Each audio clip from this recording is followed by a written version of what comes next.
Buenos días, buenas tardes, buenas noches. La presente presentación se desarrolla en ocasión del curso de Teoría General del Proceso que se imparte en la Universidad de Costa Rica. En esta sesión vamos a analizar de forma breve, vamos a mostrar algunos elementos esenciales acerca del carácter de la norma procesal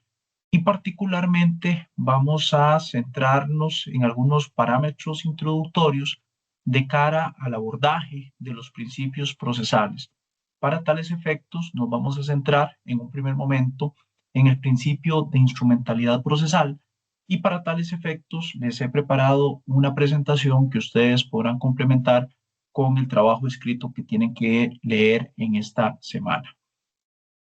Es importante tener presente, como lo vimos en sesiones anteriores, que a lo largo de la evolución del pensamiento jurídico y en el tratamiento y abordaje del conflicto dentro de las relaciones intersubjetivas en el tejido social,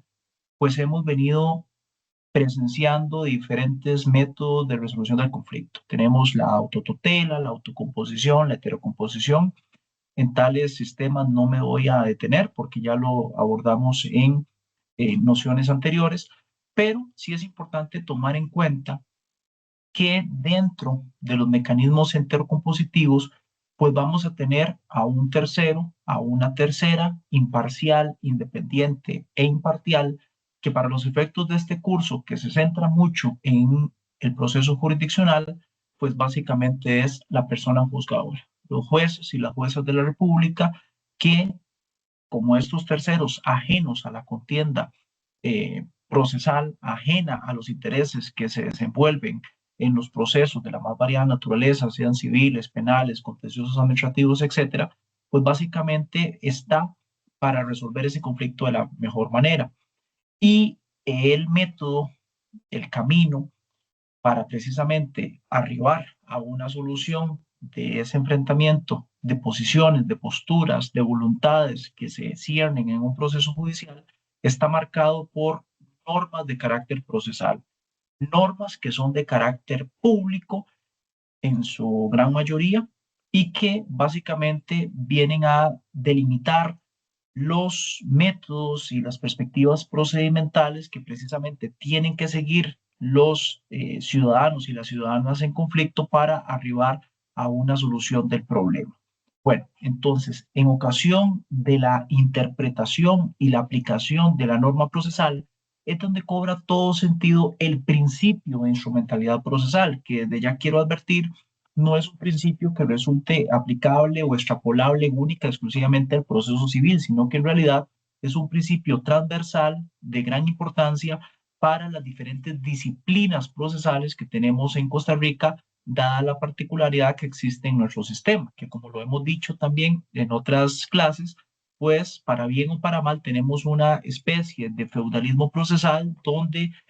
tenemos diferentes regulaciones adjetivas, el Código Procesal Penal, el Código Procesal Civil, la Reforma Procesal Laboral, el Código Procesal Agrario, el Código Procesal de Familia, el Código Procesal Contencioso Administrativo. Y bueno, en esas diferentes ordenanzas procesales, el principio de instrumentalidad procesal siempre necesariamente tiene que estar presente. Sin embargo, también es importante analizarlo desde una visión crítica, es decir, no contentarse o no limitarse a una contemplación romántica del principio o a básicamente decir que el principio de instrumentalidad es aquel que consiste en la correcta aplicación del derecho de fondo y que básicamente esa es la función del derecho procesal, de la norma procesal, es decir, aplicar el derecho material, sino que se requiere imperativamente un análisis muchísimo más holístico, más profundo para arribar a las verdaderas dimensiones y a la esencia que como tal tiene ese principio. Y para tales efectos, no solamente hay que someterlo a estrés analítico, es decir, analizar todas sus diferentes variables a nivel de la doctrina y de la normativa procesal, sino que también se justifica un estudio de campo para visualizar cómo ha sido interpretado a nivel práctico. Y de eso básicamente va a tratar la siguiente presentación. Bueno, sentado lo anterior, en un primer momento, cabe cuestionarse, cabe preguntarse si la instrumentalidad procesal es realmente un principio procesal. Porque, como lo decía el profesor de la Oliva, un profesor español, cuando todo precepto, máxima, aforismo es principio, nada en realidad termina siendo principio. Los principios procesales, en rigor, deben ser aquellos eh, elementos tópicos tan esenciales, tan fundamentales, que si no se encuentran presentes en un proceso judicial, en realidad ni siquiera podríamos hablar de la existencia de un proceso, como por ejemplo la igualdad. Y esto es importante acotarlo porque existen otros tipos de principios que responden no tanto a principios del proceso, sino a principios del procedimiento, como por ejemplo el denominado principio de oralidad. ¿Por qué? Porque en nuestro país y a nivel del derecho comparado existen muchas categorías o tipologías de proceso que son precisamente tramitados y resueltos y también ejecutados sin necesidad de oralidad, porque básicamente la discusión de fondo es de puro derecho o estamos en presencia únicamente de medios probatorios de corte documental y en realidad no se requiere ningún tipo de práctica probatoria, ningún tipo de celebración de audiencia. Entonces, es importante tener presente que existen pues diseños procedimentales o cierta tipología de conflictos que pueden ser perfectamente resueltos sin necesidad de implementar la oralidad. Por eso se dice que este principio en realidad no tanto es un principio del proceso, sino un principio de cierto tipo de procedimientos. Bueno, teniendo claro entonces esa diferencia entre principios del proceso y principios del procedimiento, yo sostengo que la instrumentalidad es un verdadero principio procesal, porque es sin duda alguna un pivot transversal que, como lo dije al principio, importa a todas las materias y también va a ser fundamental para los diferentes eh, diseños procedimentales, para las diferentes tipologías de proceso. Por ejemplo, en mi campo más fuerte, que es el proceso civil, un proceso ordinario, un proceso sumario, un proceso monitorio dinerario, un proceso monitorio arrendaticio, un sucesorio, procesos de ejecución, en todos, absolutamente en todos, tiene que estar presente esa visión instrumental del proceso. Entonces, evidentemente, por lo menos para los efectos de nuestro contexto costarricense en general y en particular para los efectos del proceso civil, existen sólidas razones para efectivamente concluir que estamos en realidad frente a un verdadero principio procesal, porque no está limitado a X o Y procedimiento. Ahora bien, en términos normativos y tomando en cuenta la visión jurídico-positiva que tiene el artículo 2 de la ley 9342, efectivamente, bueno, el principio de instrumentalidad es la correcta aplicación del derecho de fondo. Es decir, las personas juzgadoras, los abogados, las abogadas litigantes, no tienen que tomar o interpretar la norma procesal como un fin en sí misma. No puede caerse en una visión absolutista, procedimentalista del proceso, sino que en vigor es básicamente un camino, un medio, un método para arribar a una solución del conflicto mediante la correcta aplicación del derecho de fondo. Entonces, en ese tanto, el principio de instrumentalidad, como su denominación lo evoca, se convierte en un instrumento para precisamente garantizar la tutela judicial efectiva dentro de un Estado constitucional de derecho, tomando cuerpo o haciendo realizable aquella máxima que dispone el artículo 41 de la Constitución Política. Pero bueno, ¿qué podríamos entonces nosotros este, valorar con respecto a la siguiente pregunta? ¿Qué es la instrumentalidad procesal? ¿Por qué? Porque, bueno, hemos dicho previamente que es aplicar el derecho de fondo, pero ¿de qué derecho de fondo estamos hablando? Porque si nosotros únicamente estamos hablando, por ejemplo, en el caso del proceso civil, de que el principio de instrumentalidad es aplicar el Código Civil y el Código de Comercio, obviamente estamos generando una visión absolutamente sesgada e insuficiente al principio de instrumentalidad. En realidad, el principio de instrumentalidad es hermano del principio de plenitud herméutica del ordenamiento jurídico. Entonces, no solamente es aplicar un derecho de fondo de carácter formal, digamos tradicional, básico, de anclaje legislativo, como los diferentes códigos, sino que también hay que tomar en cuenta lo dicho por el propio texto y contexto constitucional, es decir, por la jurisprudencia constitucional, por los principios constitucionales, también por la jurisprudencia de la Corte Interamericana de Derechos Humanos, en el entendido de estas nuevas visiones que han venido a irradiar el campo del proceso civil. Me refiero puntualmente a la visión aplicativa de los derechos fundamentales, de la eficacia horizontal de los derechos fundamentales, de todo ese constructo interpretativo que ha cimentado la Sala Constitucional y la Corte Interamericana de Derechos Humanos. Bueno, cuando nosotros entonces tenemos un derecho de fondo constitucionalizado, un derecho civil renovado, pues lógicamente ese principio de instrumentalidad procesal va a tener otros contornos, otras posibilidades y otros matices. Entonces, efectivamente, yo lo que sostengo es que, bueno, cuando hablamos de derecho de fondo tenemos que tomarnos con seriedad de qué tipo de derecho de fondo estamos hablando, porque si básicamente nos atenemos a una visión simplista, formalista o sesgada de la instrumentalidad, en realidad no estamos generando mayores ventajas para el proceso civil y tampoco estaríamos invitando a que este proceso genere un impacto sustancial en el régimen jurídico y en las condiciones existenciales del ser humano que precisamente acude a los tribunales de justicia a buscar justicia en cualquier materia, pero particularmente también en el campo de la jurisdicción civil. Ahora bien, es importante tener en cuenta que en realidad nosotros no estamos descubriendo el agua tibia. Del principio de instrumentalidad procesal se viene hablando desde hace muchísimo tiempo. Los grandes clásicos del proceso civil, Carneluti, Calamandrei, Chiovenda, aquí tengo una cita de Mauro Capelletti, ya en realidad manejaban con muchísima amplitud los alcances de ese principio de instrumentalidad y básicamente tenían presente que si en el proceso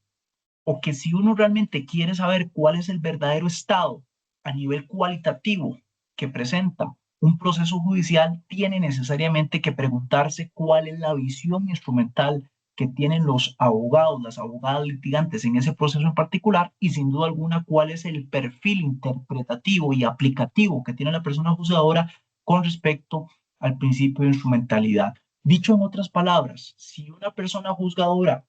aplica la instrumentalidad procesal, en realidad está viviendo en dos mundos separados porque aplica esas nociones, esas regulaciones procesales sin tomar en consideración el objeto del proceso, sin tomar en consideración cuál debe ser muy probablemente la visión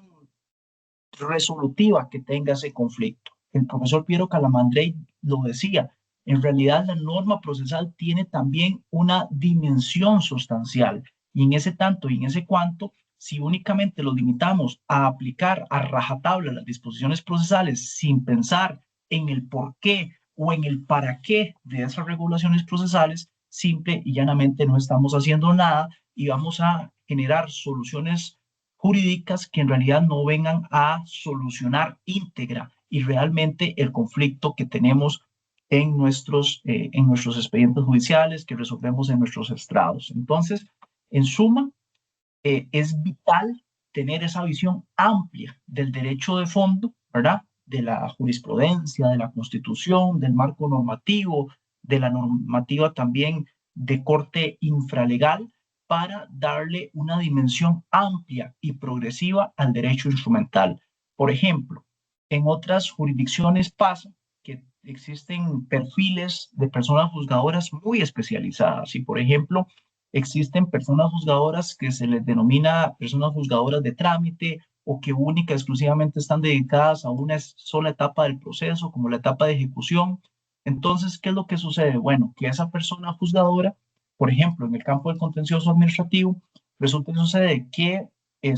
le llega una demanda, da traslado a la demanda, luego celebra una audiencia preliminar, pero como no es ella la que tiene que resolver el fondo del asunto, en realidad no tiene que preocuparse mucho por las dimensiones del derecho material. No tiene que preocuparse mucho por cuál será el régimen jurídico que eventualmente marque la solución para ese conflicto, porque en realidad su tarea, su papel se centra única y exclusivamente y medularmente a la aplicación de preceptos procesales, por ejemplo, para preparar el proceso, para depurar la pretensión, para admitir la prueba. Pero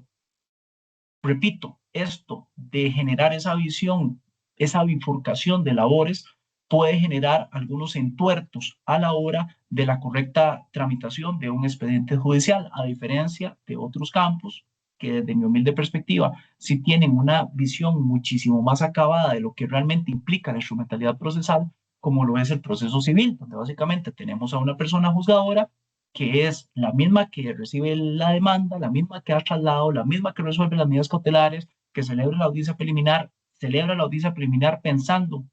en cómo va a ser la audiencia de práctica probatoria, dicta la sentencia y probablemente también le corresponda ejecutar la sentencia. Entonces tenemos una visión lineal que, por lo menos desde el punto de vista pragmático, ha generado muchos beneficios en la jurisdicción civil y precisamente no es, digamos, una concepción meramente ideológica la que yo estoy imponiendo acá, sino que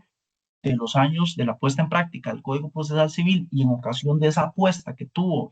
las personas redactoras de la Ley 9342, pues en los años de aplicación de esta normativa se han venido cosechando muchísimos frutos y gran parte de estos precisamente obedece a esa visión unitaria, a esa visión lineal, a esa instrumentalidad de rabo a cabo, de inicio a fin que tiene el proceso civil. Y esto es importante tomarlo en cuenta para eventualmente valorar la benevolencia de posibles o potenciales reformas legislativas en otros cuerpos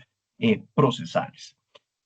Bueno, ¿cuál sería entonces alguna ejemplificación de esta instrumentalidad procesal? En el texto ustedes lo pueden encontrar, existen las citas de diversas resoluciones, medularmente de tribunales de apelación, donde se denota, se ejemplifica cómo ha sido, digamos, la aplicación, la interpretación, la invocación de la instrumentalidad procesal a nivel práctico. Bueno, y por ejemplo, para citar al menos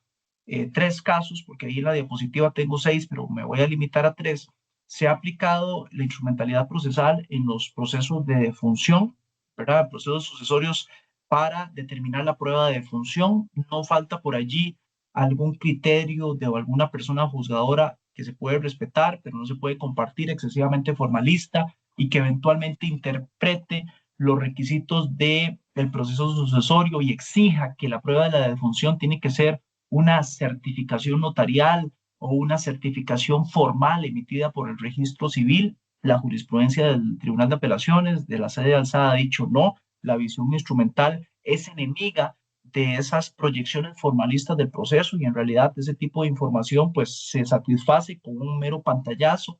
de la página del registro civil y en todo caso la persona juzgadora si tiene algún marco de dubitación puede perfectamente consultar directamente vía internet en el registro civil el estado o no de defunción que tiene esa persona de la cual se está abriendo el proceso sucesorio. Entonces, esto es una primera dimensión precisamente de esa potencialización, de alejarnos de los ritualismos, de los formalismos inertes, de esas visiones dogmáticas del proceso para arribar a un campo de mayor eficiencia, de mayor celeridad, de una dinámica más sustancial para precisamente potencializar no solamente una justicia cumplida, sino también una justicia pronta. Y repito, gran parte de esto se hace entendiendo, visualizando el proceso como un instrumento para la correcta aplicación del derecho de fondo. Entonces, si uno de los fines, de conformidad con el numeral 115 del Código Procesal Civil, del proceso sucesorio es acabar la indivisión, dotar de representación a la sucesión, distribuir los activos y pasivos de aquella persona causante, entonces, ¿cómo vamos a comenzar a delinear y comenzar a construir trabas procesales para que aquello no se pueda realizar? No, por el contrario, entonces, repito, la visión instrumental me justifica una visión que proyecte antidogmatismos, que procure visiones informales en la aplicación de la norma procesal para precisamente buscar la solución de esa tipología conflictual de la mejor forma posible. Bueno, también la instrumentalidad procesal se ha aplicado para evitar disponer nulidades procesales como fines en sí mismas. Es decir, nosotros cuando revisamos la propuesta teórica del artículo 31 del Código Procesal Civil, vemos que en un primer momento se cambia incluso la terminología. Es decir, Cuando uno revisa otras normativas procesales o también el Código Procesal Civil derogado, se hablaba mucho de nulidades procesales y en realidad esto era un error de principio porque se comenzaba el estudio centrándonos en el efecto y olvidándonos de la causa. Es decir, la nulidad procesal es el efecto, la causa es la actividad procesal defectuosa. Entonces, a partir de una vocación instrumental del proceso civil, vamos a entender que las nulidades procesales en realidad operan como soluciones de última ratio. Es decir, vamos en un primer momento a intentar sanear, convalidar. Si no existió indefensión, ¿por qué vamos a disponer nulidades? Única, exclusivamente estas van a ser operativas cuando existan violaciones graves al debido proceso y se hubiera acreditado la existencia debida de una indefensión, de una violación a esas garantías constitucionales desarrolladas, por ejemplo, desde el voto 1739-92 de la Sala Constitucional. Entonces, la instrumentalidad procesal también expresamente se ha citado, se ha aplicado y se ha invocado frente a supuestos de análisis de actividad procesal defectuosa, bajo esa noción del principio de trascendencia de las nulidades, que no existe nulidad por sí misma, sino que única y exclusivamente procede cuando se acredite indefensión, se haya alegado en el momento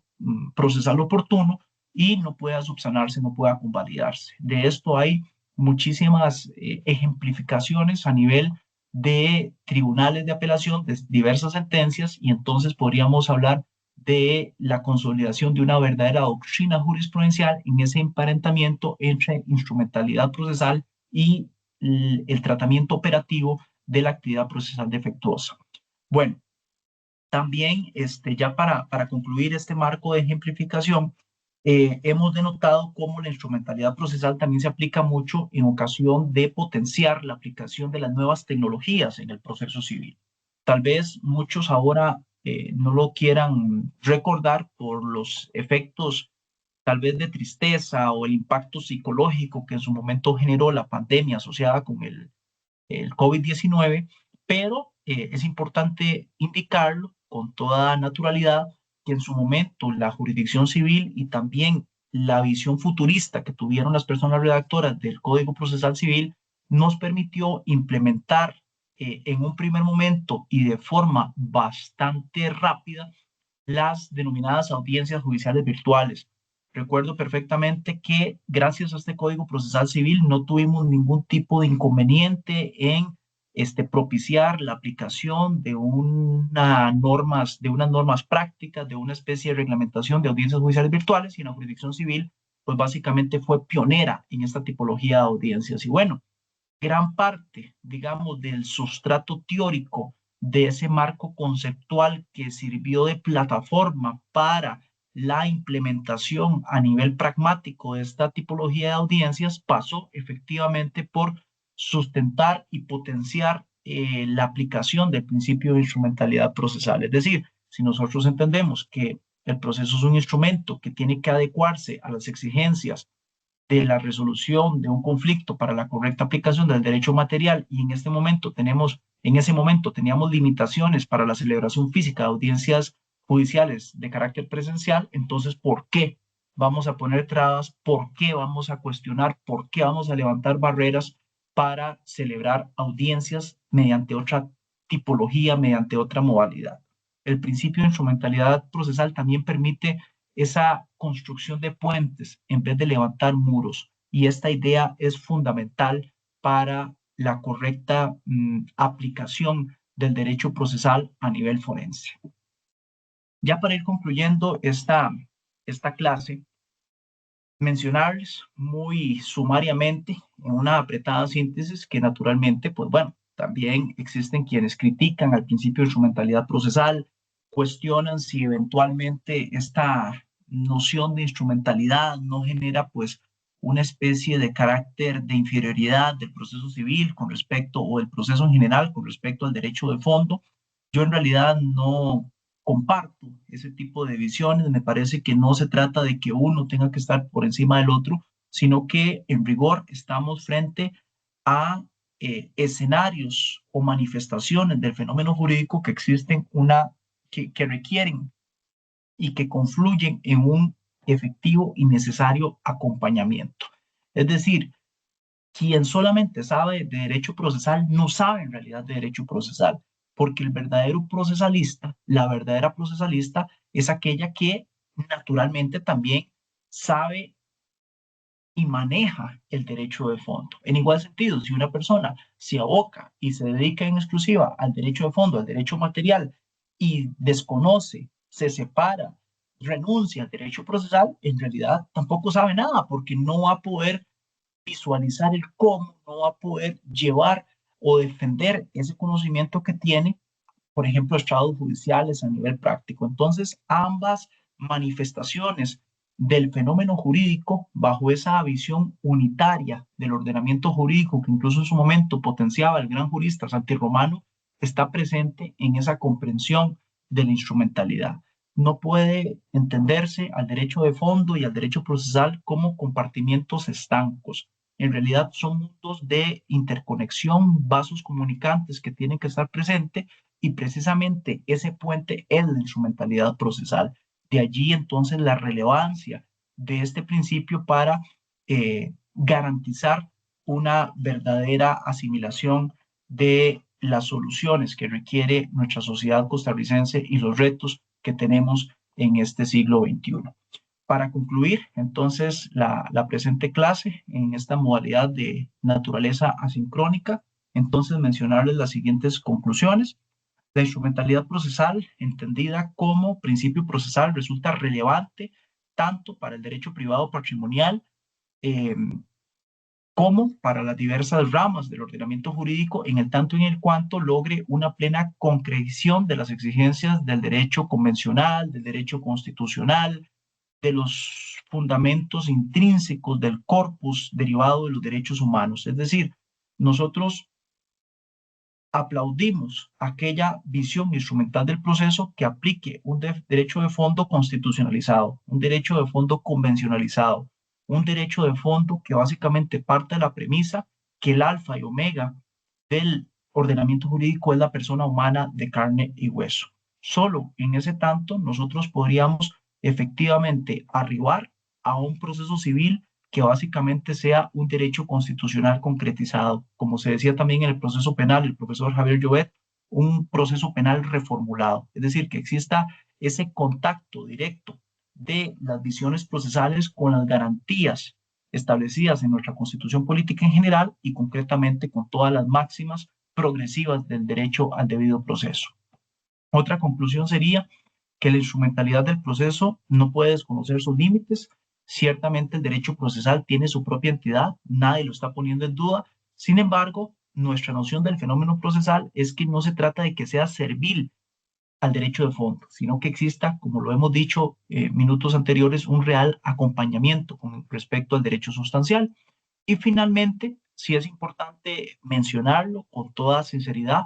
que una utilización indiscriminada de la instrumentalidad procesal en la dinámica jurisprudencial puede vaciar, contrariar o incluso denegar su contenido vital. Es obligación de la academia, de los estudiosos, de ustedes como futuros abogados y abogadas, actualmente estudiantes de derecho procesal, estar muy atentos a los derroteros interpretativos que tome la jurisprudencia en ocasión de los principios procesales y particularmente de la instrumentalidad procesal, porque simple y llanamente, si se utiliza como un término bandera o se aplica de forma indiscriminada, naturalmente está vaciando su contenido y eso podría tener graves consecuencias para la correcta aplicación e interpretación de la norma procesal y por ende no se generaría una tutela judicial efectiva porque al distorsionarse la aplicación del principio de instrumentalidad, naturalmente no se va a generar una correcta aplicación del derecho de fondo. Bueno, muchísimas gracias. Con esto entonces queda la presente exposición realizada. Complementamos con la lectura que fue publicada recientemente en el mes de diciembre en un decálogo de principios procesales publicado por el Instituto Panamericano de Derecho Procesal. Ustedes tienen la lectura para que puedan complementar y en la próxima sesión realizamos algunas posturas críticas, algunas interrogantes, algunas derivaciones de este principio procesal y naturalmente lo vamos a complementar con los otros principios que tenemos que abordar en el presente curso. Muchas gracias.